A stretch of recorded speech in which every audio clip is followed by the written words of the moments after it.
Chacun doit trouver sa nature, sa vraie... À 63 ans, l'homme le plus discret de la chanson française avait enfin atteint le point où le silence devient plus douloureux que la vérité. Pendant plus de 40 ans, Marc Lavoine a construit une carrière immense, sans jamais livrer sa vie intime en pâture. Ses chansons sont devenues des refuges pour des millions de Français. Ses rôles au cinéma empreints de fragilité. Sa présence publique élégante, mais toujours à distance.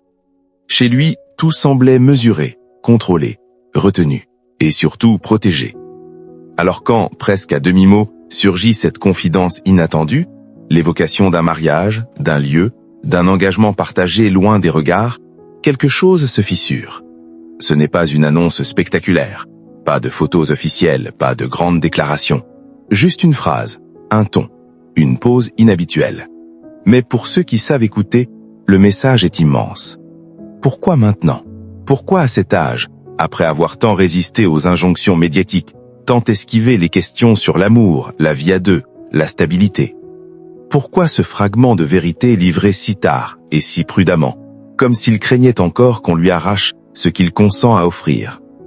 Ce que beaucoup cherchent à savoir, c'est où ce mariage aurait eu lieu, Paris ou ailleurs, un lieu chargé d'histoire ou un refuge presque invisible.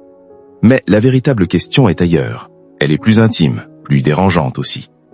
Qu'est-ce qui pousse un homme, après une vie entière passée à se taire, à laisser enfin filtrer quelque chose de si personnel? Chez Marc Lavoine, rien n'est jamais anodin. Chaque mot est pesé, chaque silence est choisi. Quand il suggère plutôt qu'il ne révèle, ce n'est pas par jeu, c'est parce que parler de soi a toujours été un risque. Le risque d'être réduit, mal compris, exposé. Le risque surtout de perdre ce qu'il a mis toute une vie à préserver. À 63 ans, le temps ne se vit plus de la même manière. Il ne presse pas, il observe. Il ne hurle pas, il rappelle. Certains secrets, longtemps portés comme une armure, deviennent soudain trop lourds.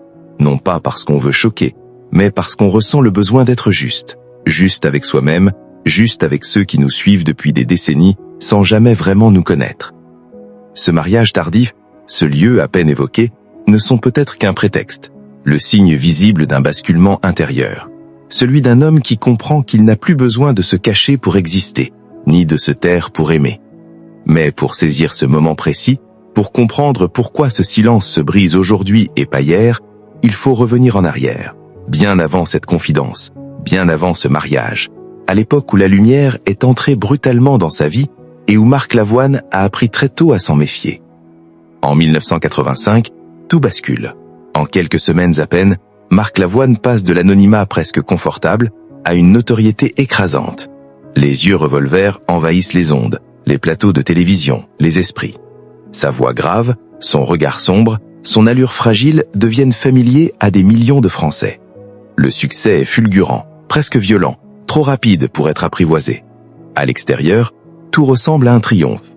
Les salles se remplissent, les concerts affichent complets.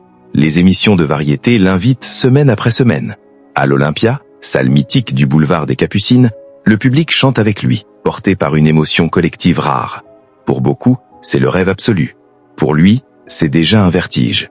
Car derrière les projecteurs, quelque chose se fissure. Là où d'autres savourent l'ivresse de la reconnaissance, Marc Lavoine se replie.